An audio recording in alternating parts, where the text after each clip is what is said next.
Hi everyone, welcome to today's session on COVID-19 series, and today is COVID-19 and our mental health. So I've been talking to various people in the past few weeks, past few days, and the topics have been quite interesting, but I find that a lot of us, when we talk about health issues, we tend to keep mental health aside because of the stigma around it, because of the stigma around it, because everybody is worried what to say, who to say it to. And so today I've got with me Miss Shireen Olikh. Hi, Shireen. Hi, Rakhee. How are you doing? I'm good. Thank you so much for joining me live today on a very, very important topic, mental health. I was just telling everybody about how it's sort of like a stigma with a lot of people talking about your mental health, telling someone that you don't feel good, or telling someone, hey, I'm okay with this, So it's a very important topic that is always pushed aside because everybody is trying to build a very strong front. So I'm so happy that I get you to speak to us today about mental health, and especially during this lockdown. So would you like to introduce yourself, Shireen? Well, thank you so much for having me here today. Definitely a really important topic, mental health. I'd say it's been a highlight, right, for the past year especially. So my name is Shireen Olikh. I am a licensed clinical psychologist based in Kuala Lumpur, Malaysia. And yeah, really excited to be here today. Thank you. I would just like to, before I start off with the questions, just like to tell the viewers or my followers and your followers, what's the difference between a psychologist and a psychiatrist? Really great question. You know, the title sounds so similar, right? That most often people actually get confused between the two. Confused. So, Yes. exactly. So, both of them do treat mental health clients, right? They're both trained to diagnose mental disorders. But the key difference is that a psychiatrist is a medical officer. So, meaning actually went to med school, has then specialized in psychiatry, and is licensed to prescribe medication. And that's one of the key differences, meaning that if you meet a psychiatrist, they can give you talk therapy and they're probably also going to help you with medication. Whereas with a psychologist, they've got some sort of an advanced degree, so meaning a master's or a PhD, but they do not prescribe medication. I see. So basically, psychologist is straight away everything to do with psychology, but a psychiatrist is a doctor who's done a subspecialty in psychiatry. And the main difference is whether you can be prescribed medications or not. Yes. Right?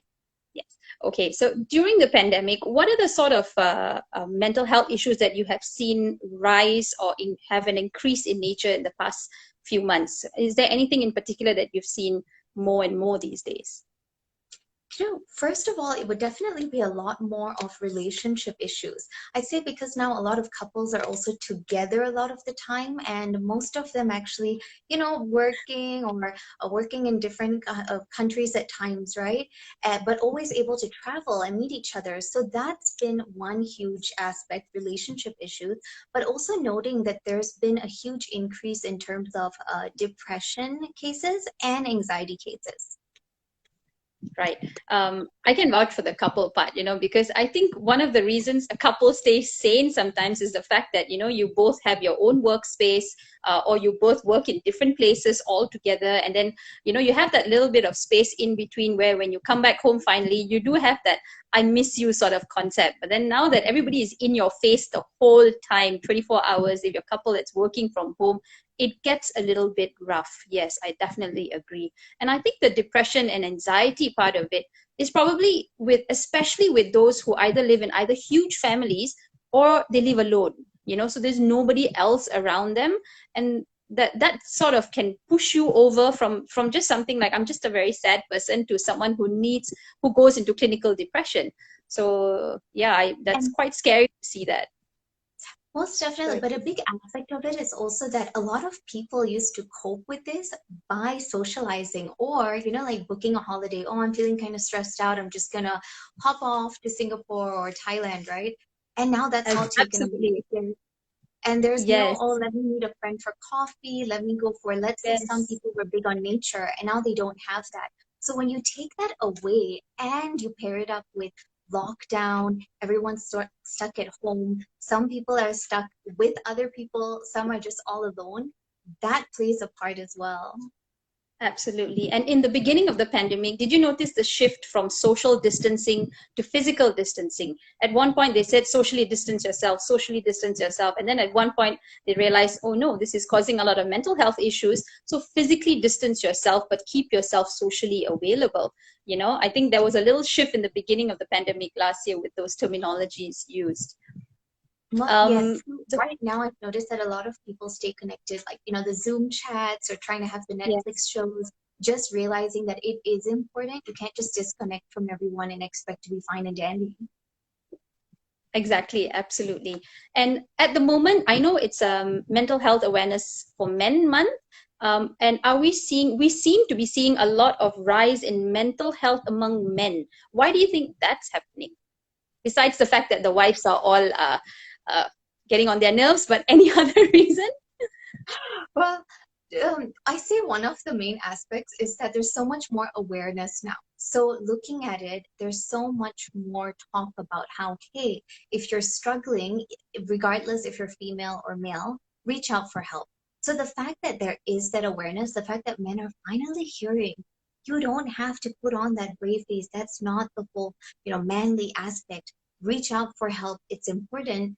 And I've noticed that with couples especially, it's actually the girlfriends or the wives that have been encouraging their partners to reach out for help. So it's saying, hey, I think you might be going through something. They're the ones that are more aware of the signs.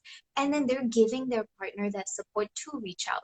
So I'd say it's coupled with that awareness, but also having that support or finally realizing with the pandemic, right, whatever they could cope with before, now it's pretty overwhelming because, again, you've taken away the things that help them cope. Yeah, absolutely. Like men sometimes they find an escape by just, going to the nearest pub, having a drink, coming back home, going and playing a game of badminton with the boys, those kind of things. And now you have none of those, so you come back home. So I think one of the things that I actually tell my husband and what we both practice is when we're so overwhelmed from work, because we're both frontliners. So when we're both overwhelmed from work, when we come back home, there's this moment that you're still not ready to shift from work to family. So we actually pause, take a moment in our car and, just listen to something or don't listen to anything. But we spend an extra couple of minutes in the car, sort of getting our minds, settled and ready to face the family. So I think that has helped us a lot in the past couple of months. So yeah, that's amazing. So how can we help someone cope with mental health issues if they've come to you or anybody actually, if they're coming and they're saying, I feel depressed or I'm a little bit anxious, what could we do? If it's a friend, right? Like, let's say if a friend just comes to you and they're saying, okay, they're feeling sad, they're feeling nervous. Of course, the first aspect is just listening. Because a lot of Yeah. times we go into this role of let's fix the problem, let's give advice. That person probably just wants to share what's going on in their life. And then there's this aspect of also realizing how much can we do? Like, for instance, if I have a toothache and I go see my friend about a toothache, right? How is my friend actually going to help me about my toothache? I need to go see a dentist. The dentist Yes. knows what's up with my teeth. So it's Yes. similar concept. If we notice, hey, our friend is sad, we heard it once, but now our friend is continuously coming to us with this. So it's important for us to also be responsible and say, hey, I noticed you might be going through a rough time right now, and I want to support you. I want to be there for you. But maybe it's best that you reach out to, a licensed mental health care practitioner who may be able to help you better than I can. So it's letting that person know I'm here for you, but maybe I'm not the best person for you in this particular instance. And the reason why I stress on that is because I have so many clients who come to me saying that they're more stressed out after they talk to their friend because their friends don't get it. So they're not saying the right things. And Yes. that's leading them to feel even more alone, even more upset, or that their emotions, their feelings weren't validated. Exactly. And I think humans generally, we tend to react, so when someone starts talking, we generally say, oh yeah, but this also happened to me. And then, it ends up being about yourself rather than that person. And like you said, the first thing we've got to do is probably just to stop and listen. So what are the red flags that you would say we need to, we need to look out for? Like you mentioned, the person comes once and says he's sad, and then comes another time and says he's sad. So what are the other red flags besides repetition of the same thing? So let's say if you notice that you've got a friend who's really social, like let's say this is the friend that's reaching out to you pretty often, quite chatty in the group chats, right? And suddenly this person has just gone silent. That's a red flag because that's so different from their normal personality, right? They've sort of now just isolated themselves socially. So we Okay. want to reach out to that person and just say, are you okay? Like, I notice you've been a little bit quiet here. Is everything fine? And especially if you notice, well, I guess now with the pandemic, we're not seeing people. But if you happen Yes. to see someone and you notice that, hey, this person has gained a lot of weight or lost a lot of weight in a short period of time, that's a red flag. Reason being, let's say if you're depressed, most of the time you either don't have any appetite, so it's like a struggle to even have a meal a day. That's where the weight loss comes in. Or you find comfort in food. So you're just See. eating and eating, eating, right? That's where the weight gain comes in. And so most of the time, if a client says to me, oh, I've lost 10 kilos unintentionally in the last month, that's a red flag for me. Okay, if you're saying that you wanted to lose the weight, that's a different thing, right? But Yeah. unintentional weight loss or weight gain, big red flag. Another aspect, if you are around someone and they've mentioned to you, hey, it's hard for me to sleep or I'm sleeping way too much, another red flag, because what's the reason that there are these shifts in just normal behavior aspects? And as much as possible, we want to notice, is someone really irritated with us a lot of the time? Another red flag. So anytime that I meet someone who's just generally a pretty irritated person, I kind of remind myself, wow, something must be going on with this person that they're so snappy. Would there be a difference between red flags between kids and adults? Would you? I know you practice for adults, but would you think there would be any differences between children and adults when presenting with red flags? With red flags with children, you'll be able to notice as well, very similar in their behavior, right? If a child was once quite active, they're normally pretty chatty, and suddenly you just notice they're a bit more reserved. They're not wanting to watch a particular show that they loved before. These are things that we just want to ask children, oh, what's going on? Just in a way to understand from their perspective. Again, they're kids, they might not be able to express Yeah. appropriately. So that's where we want to kind of keep asking, trying to just understand what's shifted, right? And as much as possible, I do encourage parents to always start with emotion books with children as young as possible, because then it already opens that conversation for children. Because I never had anyone telling me about anger and sadness and, jealousy and what to do with these emotions. Like, we feel them. What do we do with them? So Yeah. if children can also learn that at a younger age, it's easier for them to manage their emotions a lot better. That's a very good thing that you've brought up. Very good point. And I've actually bought a series of books on emotions. You can get them in any bookstores. I mean, for someone who's asking me which particular book and all that, you can get them in most bookstores, MPH or Popular. And it's basically one book, and it says sadness, sad, happy, anger, fearful, and my kid, who's the youngest, who's as young as 2 years old, he knows, okay, this face is, he's very sad, that face, he's surprised, so they go through these emotion books, and I think they're absolutely helpful to help them express what they're feeling, whether it's fear of maybe not seeing their friends, whether it's sadness, maybe they didn't get to see their grandparents, so certain things like this, I think, yeah, definitely helpful. Thank you so much for bringing up that topic on emotions, because kids don't are not able to express as well as an adult. But having said that, there are some adults also, I'm sure, that you come across in your clients that don't know how to say what's happening to them. So Yeah. maybe their body shows it more, like you said, weight loss, and how they react with their body internally may be able to show you more rather than what they're saying. Absolutely. So do you have any tips or any message for everybody out there to how do we maintain or care for our mental health during these trying times, like, lockdown, COVID-19 increasing, someone's dying in your neighborhood, so much of information. I think even information overload going on at the moment. Any tips on how do we can care for our mental health during these times? And that's such a good point, right? Because you're right, information overload. Like, for instance, there's just so much coming out from all directions. And if you notice, WhatsApp is a great way to stay connected. But at the same time, people keep adding people into COVID WhatsApp groups. And on my end, personally, what I realized was I don't want to spend every single day just having that in my face, right? So I've made it Yes. like a conscious effort. I don't need to be in these groups. If I really need to know something, I will read up on it, but just being mindful of what's the news that you're taking in, because if it's constantly negative, and unfortunately we are in a pandemic, it is pretty negative, and for us, we are still in lockdown. There are some countries that are already traveling about and going about their normal life. We are not Yeah. there. So this is where No. we need to take that extra steps to really check in with our mental health.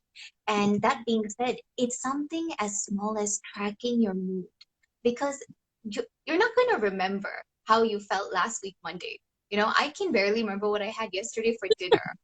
So Exactly. keep a little journal, and every morning, just as soon as you wake up, put a little emoji there. Is it a smiley face, a sleepy face, a blah face, a sad face?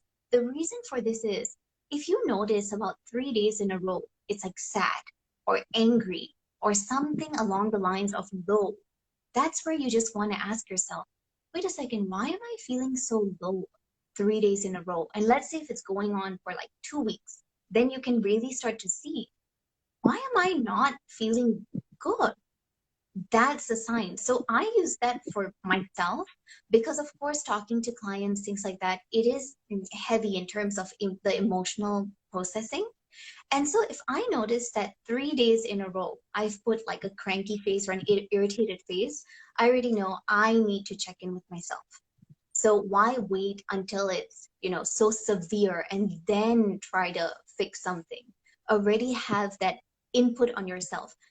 People think that, oh, the person that I'm meeting is going to know me better than me. No, actually, you know you better than you. It's just you haven't been tracking down the things about you. And another aspect is also, as much as social media is very helpful in, we can learn things, we can stay connected, it paints this picture of people being like perfect. And that is so harmful to our mental health because, of course, all that we see is people posting about successes, right? No one's really saying, oh, I failed this exam, or, oh, let me tell you about the time I got fired from a job. We don't see any of that. So, as much as possible, Absolutely. I always encourage, even with clients, I'll ask them, who are you following on your social media? If you're looking at, things that are just about, let's say, flashy things, materialistic things, but how does that benefit your life? So having them Yes. also realize this is what you're taking in, that's the information you're taking in, and having that shift, ask yourself, actually, what am I passionate about? If you're passionate about cooking, follow a bunch of cooking pages. That's actually how we can use Instagram, this social platform, to help us. Follow a few deep guided pages, a deep guided meditation, deep breathing pages, anything that's really going to help you keep up to date with small things that you can do for your mental health. So, as much as possible, I just want to keep it simple, track your moods, follow pages that motivate you, and don't compare. Yeah, absolutely. The comparison part, I think we are all guilty of doing, and we tend to follow pages where you have these gorgeous women or really hot-looking men, and you're like, oh, I wish my husband had that abs. I wish I had her hair. I wish I was fair as her. And there's always that comparison. I think that's something that we have to really take note of ourselves. You mentioned jotting it down, your emotions. Were you talking about journaling? Is that something that you were talking about? So I would recommend keeping a journal because you're not going to just keep scrap paper by your bed and then it'll go missing, right? So if you just Yep. have a journal, you can sort of draw a table for that month. So on one page, there's already a small table and then you've got the dates, right? So Okay. use that table to just put smiley face, sad face, sleepy face, and that for you is your way of keeping a track. Rather than if you're going to put every single page a new emoji, how are you going to track that? You can't see it on one page. Absolutely. So having a journal helps to track rather than pieces of paper. I always have this misconception that if I have a journal, it is easily read by someone else. And I don't want my emotions to be seen by someone else. I feel vulnerable during those times. So that's like maybe it's just a myth with me, like if I keep something, I'm going to be like, oh no, I better keep this hidden somewhere or something like that. But I guess a simple book for your emotions definitely helps. I've got a comment in the comment section. Eliza, she says that it comes to a point that it becomes very difficult not to compare, especially when one is cooped up within the four walls. I definitely have to agree with what she's saying. At this point, it's really difficult, but I think like what Shireen says, go through your social media. At some point, maybe you might want to just delete the apps from your phone because it makes it tougher to go through it on laptop. So delete the apps from your phone if you find that it's a bit overwhelming. Maybe take a day off. Just because we're in a lockdown doesn't mean we can't take a break from work. So I think maybe just take a day off from work. Give yourself that one day not to do anything. So maybe that would help as well. Four walls, yeah, I definitely agree with you, but there's only so much we can do until the phase 2 comes about, as what was announced earlier today. So let's hope that we all take care of each other, look out for each other. And do you have any last things to say, Shireen, before we end? Stay safe, and most definitely just keep in touch with your mental health because you're the one that knows you the best. Absolutely. Thank you so much for joining me today. It was lovely seeing you. I've never seen you face to face, so this is really wonderful. Virtual once again. So thank you so much for joining us.